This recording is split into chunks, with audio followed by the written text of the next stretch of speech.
بسم اللہ الرحمن الرحیم یا ایھا الذین آمنوا کونوا قوامین قائمین بالقسط بالعدل، اے ایمان والو تم خوب عدل قائم کرنے والے ہو جاؤ۔ قوامین مبالغے کا صیغہ ہے، مراد یہاں قائم ہی کے معنی میں ہے، یعنی عدل قائم کرنے والے بن جاؤ۔ شہداء، قسط معنی عدل، بالقسط اے بالعدل۔ شہداء بالحق للہ، اور حق کی شہادت دینے والے ہو جاؤ اللہ کے لیے، یعنی کبھی موقع ہے گواہی دینے کا، شہادت کا، تو اللہ کے لیے کس کے ساتھ گواہی دو؟ کس کی گواہی دو؟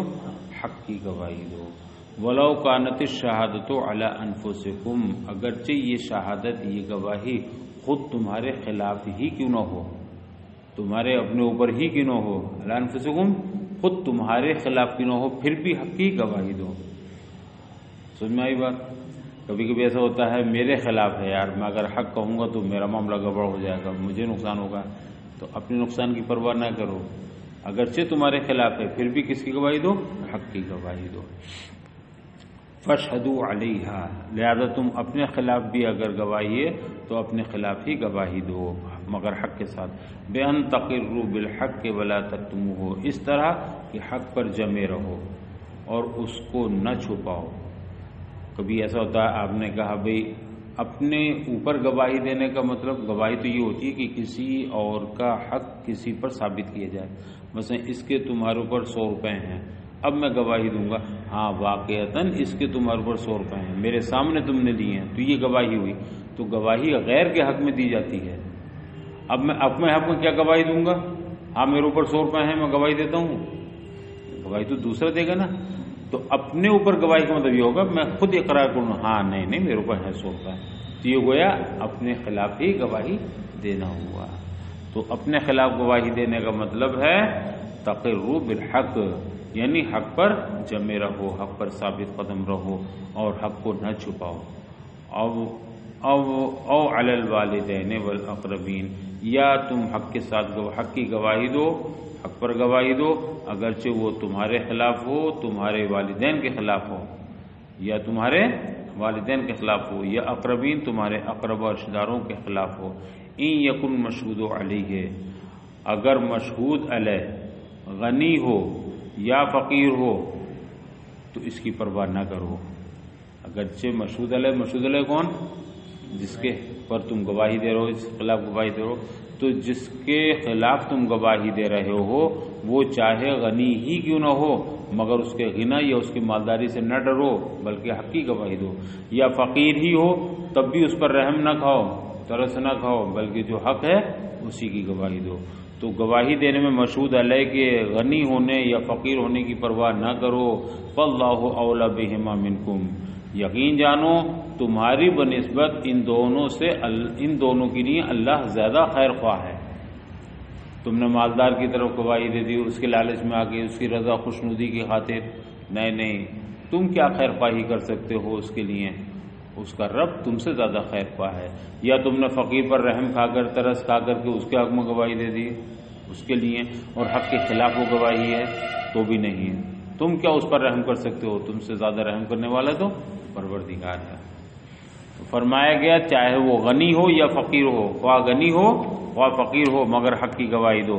فاللہ اولی بہما منکم، یقیناً ان دونوں کے لیے تم سے زیادہ اللہ خیر خواہ ہے۔ وَعَالَمُ بِمَصَالِحِهِمَا، اور اللہ تعالیٰ ان دونوں کی مصلحتوں کو خوب جانتا ہے۔ کن دونوں کی؟ غنی اور فقیر کی۔ کبھی ایسا ہوتا ہے کہیں گواہی دینے کا نمبر آیا تو ہمارے سامنے ایک سیٹ صاحب ہیں، کہیں یار چلو ان کے حق میں گواہی دے دیتے ہیں، حالانکہ حق دوسرے کے ساتھ تھا، لیکن ہم نے سیٹ صاحب کے حق میں گواہی اس نے دے دی کہ یہ ہمیں نذرانہ دیتے ہیں، لفافہ دیتے ہیں، ہمیں دعوتیں کھلاتے ہیں وغیرہ وغیرہ، تو ان کی چاپلوسی، ان کی خوش آمد کی نہیں گواہی دینا، نہیں ایسا نہ کرو۔ کبھی ایسا ہوتا ہے کہ جس کے خلاف گواہی وہ بیچارہ بڑا غریب ہے، اس نے 100 روپے لے لیے، اس سے 100 روپے، اب آپ سوچ رہے ہیں یار میں اگر گواہی دیتا ہوں، میرے سامنے تو لیے 100 روپے، مگر میں اگر گواہی دیتا ہوں بیچارہ غریب ہے، کہاں سے لا کے دے گا؟ اس کو تو کھانے پینے کو بھی نہیں ہے، تو کہاں سے لا کے دے گا؟ تو اب میں رحم کھا کے، ترس کھا کے، نہیں یار اس کے اوپر کوئی پیسہ نہیں ہے اس کا، یہ جھوٹی گواہی ہو گئی نا۔ تو رحم کھا کر فقیر پہ بھی تم ایسا نہ کرو کہ حق کے خلاف گواہی دو. تم کیا خیر خواہی اور اس کی ہمدردی کر رہے ہو؟ تم سے زیادہ تو اللہ ہمدرد ہے. تم حق کی گواہی دو. اور اللہ تعالیٰ ان دونوں کی مصلحتوں کو خوب جانتا. فلا تتبعوا الہویٰ، لہذا تم خواہش نفس کے پیچھے نہ پڑو. تم اپنے خواہش نفس کی پیروی نہ کرو، اس کے پیچھے نہ پڑو. فی شہادتکم، کس سلسلے میں؟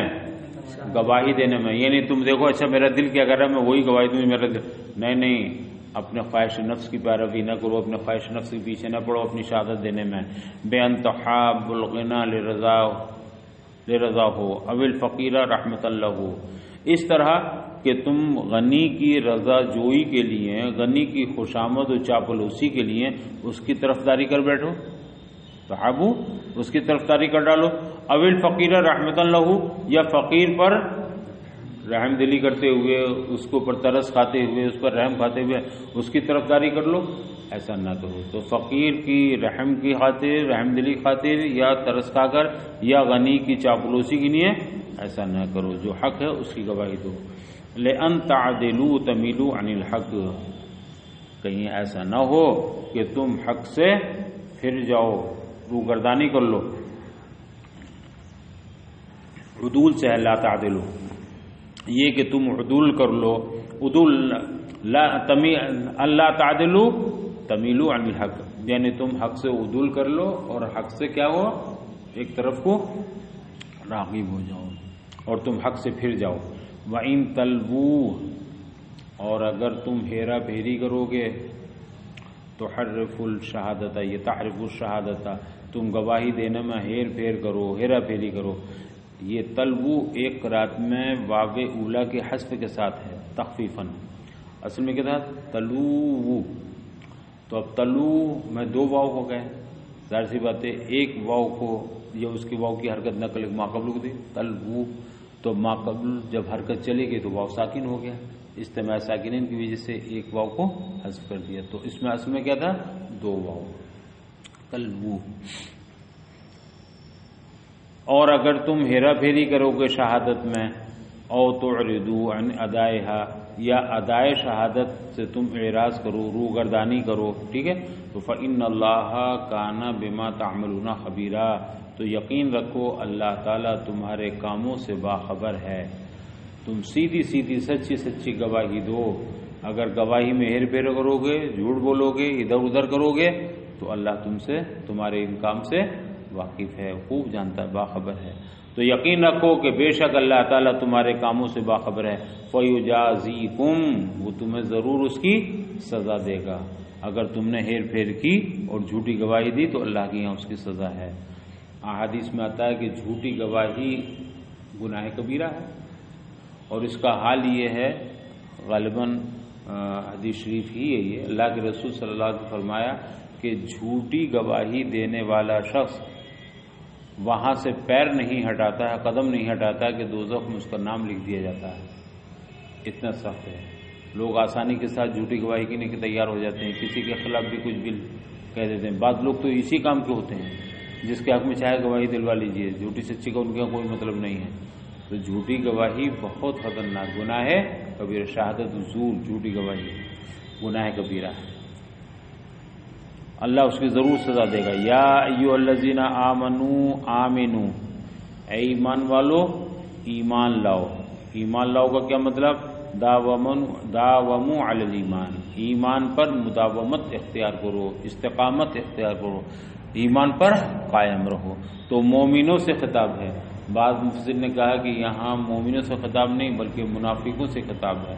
بظاہر وہ بھی مومن ہوتے تھے نا، تو ان کو کہا گیا ہے یا ایھا الذین آمنوا، یعنی منافق کو خطاب ہے. تم بلا وجہ اندر سے کچھ ہے باہر سے کچھ ہے، پکے پکے ایمان میں داخل ہو جاؤ، پورے پورے مومن ہو جاؤ، ایمان لے آؤ.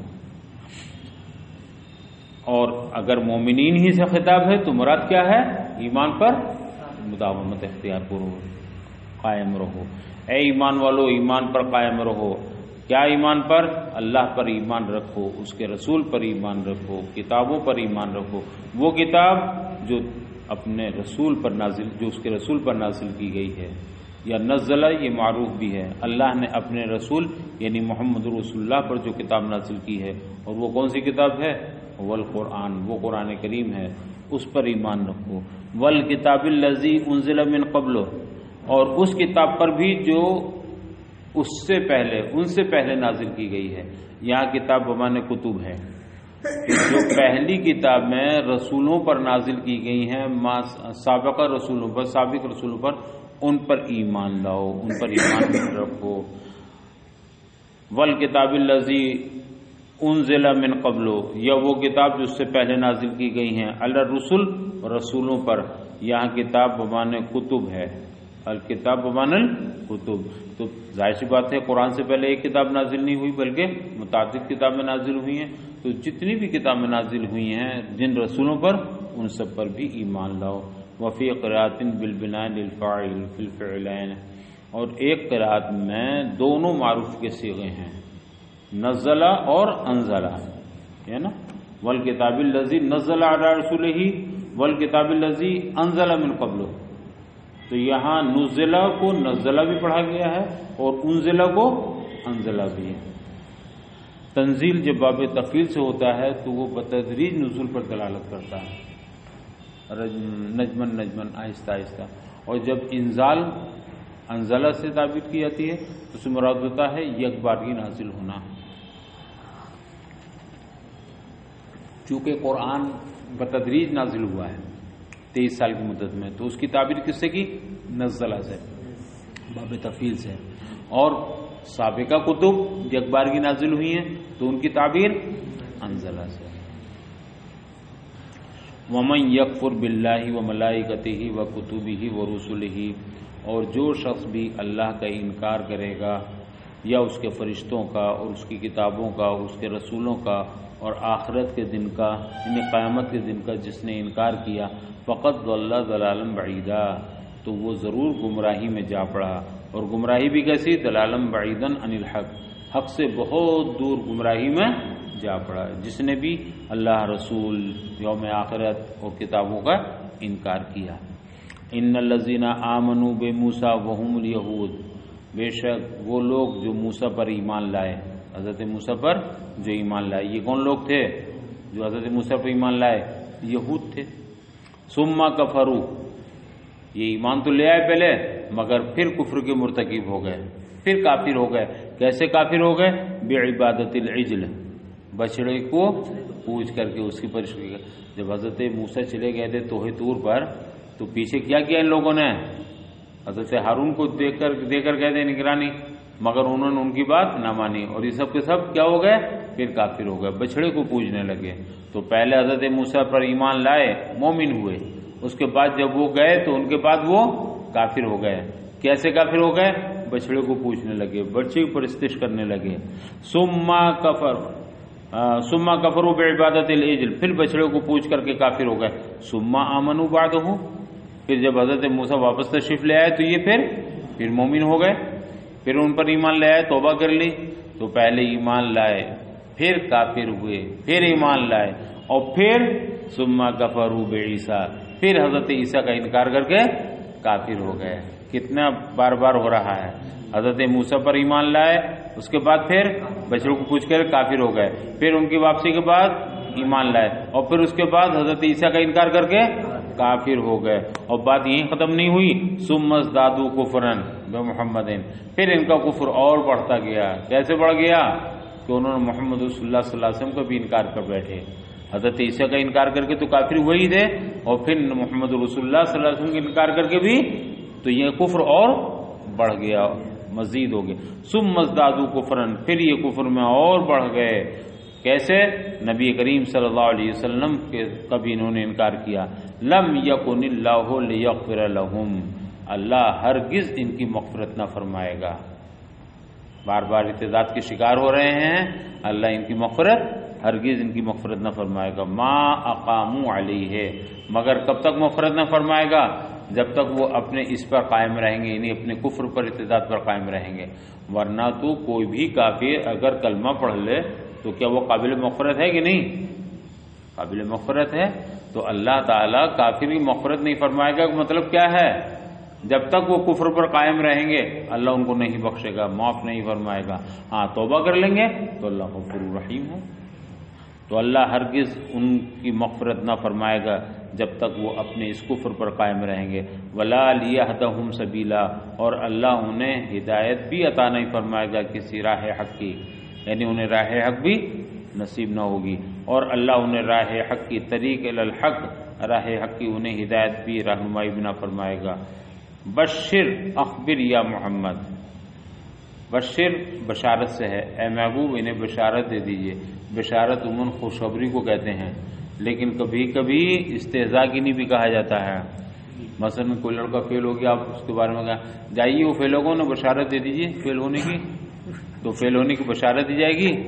حضرت مبارک ہو آپ اعلیٰ درجے سے فیل ہو گئے ہیں، تو یہ اور اس کو تکلیف پہنچانا ہوگا نا. ہاں تو استہزاء کے طور پر بھی کبھی کیا تھا حضرت مبارک ہو، کیا مبارک ہو، پاس ہونا فیل ہونا، فیل ہونا تو فیل ہونا مبارک نہیں ہوتا، اور چڑھانا مقصود ہوتا ہے، اذیت یا اس سے استہزاء مقصود ہوتا ہے. رب فرماتا ہے اے محبوب آپ ان یہود کو، ان مشرکین و کفار کو آپ بتا دیجئے. اخبر، بشر معنی میں کس کے ہے؟ اخبر کے، انہیں خبر دے دیجئے، انہیں بتلا دیجئے محبوب صلی اللہ علیہ وسلم منافقین کو، بأن لہم عذابا علیما، کیا بتا دیجئے کہ ان کے لیے اللہ کے یہاں دردناک عذاب ہے. علیم معنی مولم، عذاب النار، یہ کون سا عذاب ہے دردناک؟ وہ عذاب النار، یہ جہنم کا عذاب ہے، دوزخ کا عذاب ہے. الذین، یہ بدل ہے یا منافقین کی صفت ہے، یعنی کون منافقین؟ وہ منافقین یتخذون الکافرین اولیاء من دون المؤمنین، جو مومنوں کو چھوڑ کر کافروں کو اپنا دوست بناتے ہیں. یہ منافقین وہ ہیں جو مومنوں کو چھوڑ کر، مسلمانوں کو چھوڑ کر کس کو اپنا دوست بناتے ہیں؟ کافروں کو دوست بناتے ہیں. لما یتوہمون فیہم من القوہ، اس لیے کہ یہ ان کافروں کے اندر قوت محسوس کرتے ہیں، یہ سمجھتے ہیں مسلمانوں پہ تو کچھ ہے نہیں، تو کمزور ہیں. اصل قوت کن کے پاس ہے؟ جیسے آپ آج کل دیکھیں کتنے لوگ بی جے پی میں جا رہے ہیں، جانتے ہیں بہت خطرناک ہے، بہت نالائق ہیں سب، مگر کیوں جا رہے ہیں؟ بولے بی جے پی میں چلے جائیں گے تو ہمارا کام ہو جائے گا، ہمیں لائسنس مل جائے گا، ہماری جو بھی چیزیں رکی ہوئی ہیں سب ہو جائیں گی، حکومت انہی کی ہے. تو یہ منافقین مسلمانوں کو چھوڑ کر کن کو دوست بنا رہے ہیں؟ کیا سمجھ کے؟ طاقت قوت تو انہی کے پاس ہے، جلوہ تو انہی کا ہے، تو ان کا جلوہ دیکھ کر کے، ان کی طاقت دیکھ کر کے ان کی گود میں جا رہے ہیں. لما یتوہمون فیہ من القوہ، اس لیے کہ منافقین کافروں کے اندر کیا سمجھتے ہیں؟ قوت اور طاقت سمجھتے ہیں. ایبتغون یطلبون عندهم العزہ، رب فرماتا ہے کہ یہ ان کے پاس عزت تلاش کرتے ہیں، عزت کو ڈھونڈ رہے ہیں. کس کے پاس؟ کافروں کے پاس. کیا یہ کافروں کے پاس عزت ڈھونڈ رہے ہیں؟ استفہام انکاری ہے. کون سا؟ ایبتغون، کیا یہ تلاش کر رہے ہیں، کیا یہ ڈھونڈ رہے ہیں؟ عندهم، ان کافروں کے پاس، العزت، کس کو ڈھونڈ رہے ہیں؟ عزت کو، وجاہت کو ڈھونڈ رہے ہیں. یہ استفہام انکاری ہے. اے لا یجدونها عندهم، اور فرماتا ان کے پاس انہیں عزت نہیں ملے گی، ان کے پاس انہیں عزت نصیب نہ ہوگی. کیوں؟ فَإِنَّ الْعِزَّةَ لِلَّهِ جَمِيعًا، اس لیے کہ عزت تو ساری کی ساری اللہ کے لیے ہے. اور ایک موقع پر فرمایا وَلِلَّهِ وَالْعِزَّةُ لِلَّهِ وَالرَّسُولِ وَلِلْمُؤْمِنِينَ، کیا ہے؟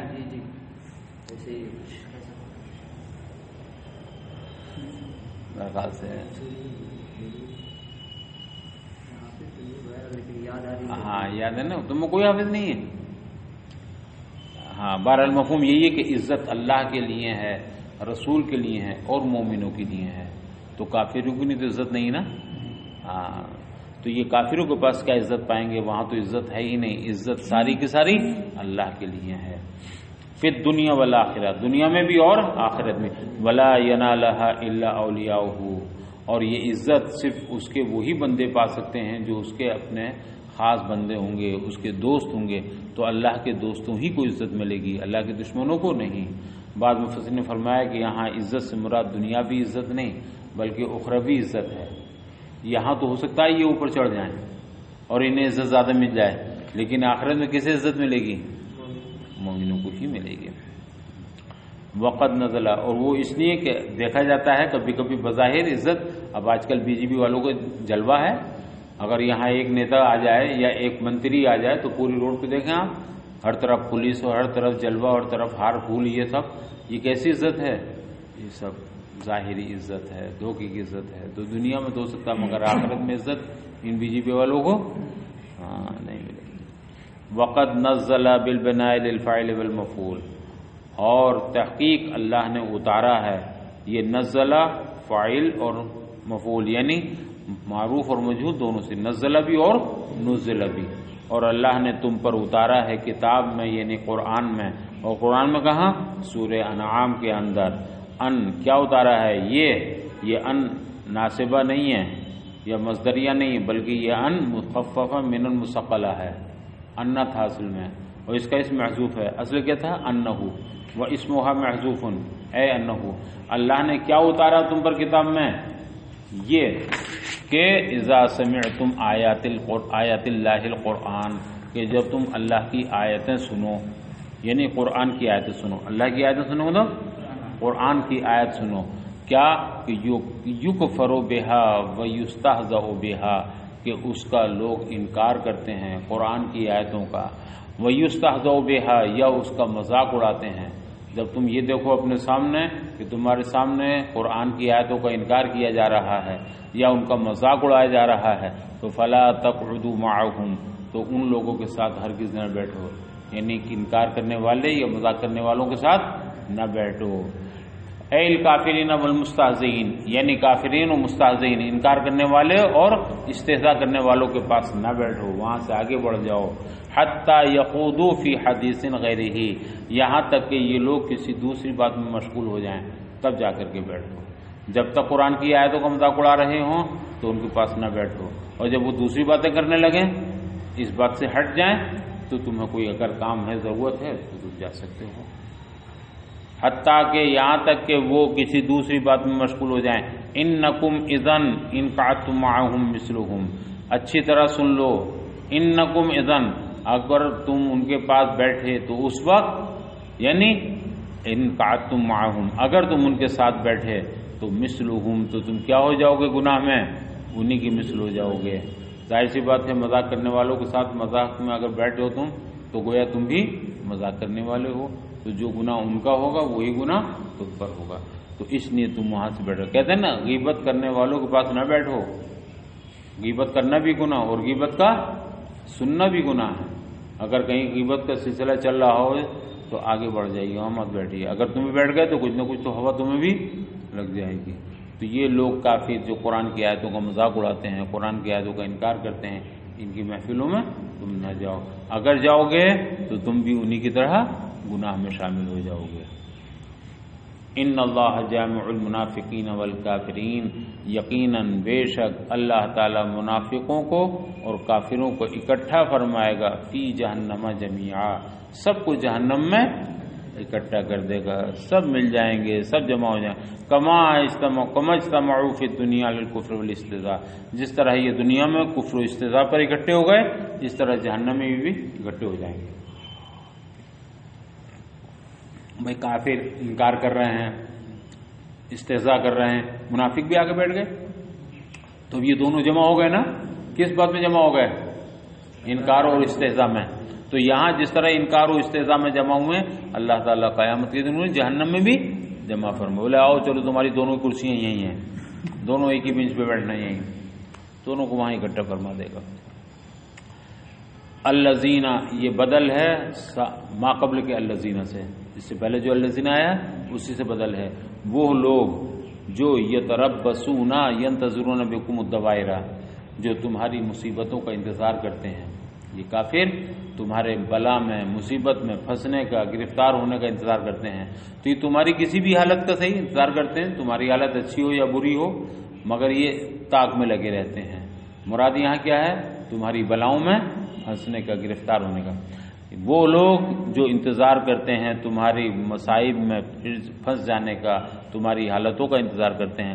فَإِن كَانَ لَكُمْ فَتْحٌ، اگر تمہیں فتح حاصل ہوتی ہے، ظفر و غنیمت، یعنی تم کہیں جہاد میں گئے اور تمہیں کامیابی حاصل ہوئی، فتح و نصرت حاصل ہوئی اور تمہیں مال غنیمت ہاتھ آیا، تو کہتے ہیں فَإِن كَانَ لَكُمْ فَتْحٌ، اگر تمہیں فتح حاصل ہوتی ہے یعنی ظفر و غنیمت اللہ کی جانب سے، تو قالوا یہ کہتے ہیں لکم تم سے الم نکم معکم فی الدین والجہاد، ارے بھائی کیا ہم تمہارے ساتھ جہاد میں اور دین میں نہیں تھے؟ کون کہتے ہیں؟ منافق، تو کل میں پڑھتے تھے نا ظاہر میں۔ تو اگر تمہیں فتح و نصرت حاصل ہوتی ہے، کامیابی حاصل ہوتی ہے جنگ میں، اور تمہیں مال غنیمت ملتا ہے، تو تمہارے پاس آ کے کہتے ہیں بھائی ہم تمہارے بھائی ہیں نا، ہم تو تمہارے ساتھ ہیں، تمہارے دین پر ہیں، تمہارے ساتھ جہاد میں تھے، تو کیا ہم تمہارے ساتھ نہیں تھے؟ الم نکم معکم، کیا ہم تمہارے ساتھ دین میں اور جہاد میں نہیں تھے؟ فاعتونا من الغنیمہ، لہذا تم ہمیں بھی کچھ نہ کچھ غنیمت کے پیکٹ دو، ہمیں بھی کچھ عطا کرو، ہمیں بھی کچھ دو مال غنیمت سے۔ وَإِن كَانَ لِلْكَافِرِينَ نَصِيبٌ، اور اگر کافروں کو حصہ ملتا ہے، یعنی فتح و نصرت کن کو مل جائے؟ کافروں کو کامیابی حاصل ہو جائے، اور اگر کافروں کو حصہ ہوتا ہے یعنی من الظفر علیکم، تم پر انہیں کامیابی حاصل ہو جاتی ہے، تو قالوا لهم، تو یہ کس کے پاس جا کے کہتے ہیں؟ تم کامیاب ہوئے تو تمہارے پاس آ جاتے ہیں، اور وہ کامیاب ہو گئے تو ان کے پاس جاتے ہیں، اور کیا کہتے ہیں؟ ان کے پاس جا کے کہتے ہیں قالوا لهم الم نستحوذ نستولي علیکم، کیا ہم تم پر غالب نہیں آ گئے تھے؟ کیا ہم نے تمہیں دبا نہیں لیا تھا؟ کیا ہم تم پر قابو نہیں پا لیا تھا تم پر؟ وَنَقْدِرْ عَلَىٰ أَخْذِكُمْ وَقَتْلِكُمْ، اور کیا ہم تمہارے گرفتار کرنے اور تمہارے قتل کرنے پر قادر نہیں ہو گئے تھے؟ ہمیں قدرت نہیں حاصل ہو گئی تھی؟ فَأَبْقَيْنَا عَلَيْكُمْ، مگر ہم نے تمہیں تمہارے حال پر چھوڑ دیا۔ اور وَأَلَمْ نَمْنَعْكُمْ مِنَ الْمُؤْمِنِينَ، اور کہتے ہیں کیا ہم نے تمہیں مومنوں سے، مسلمانوں سے بچایا نہیں ہے؟ أَن يَنصُرُوا بِكُمْ، کہ وہ تم پر غالب آ جائیں؟ ہم تو تمہارے ساتھ تھے، ہم نے مسلمانوں کو بچایا تمہارے پر غالب آنے سے۔ کیسے بچایا؟ اس طرح بچایا کہ بِتَخْذِيلِهِمْ وَمُرَاسَلَتِكُمْ بِأَخْبَارِهِمْ، اس طرح کہ ہم نے ان کی ہمتیں پست کی میدان میں، وَمُرَاسَلَتِكُمْ بِأَخْبَارِهِمْ، اور ان کی خبریں ہم نے تم تک پہنچائیں۔ تو جنگ میں، جہاد میں کسی موقع پر دشمن کی خبریں پہنچانا یہ بھی بڑا سبب بنتا ہے۔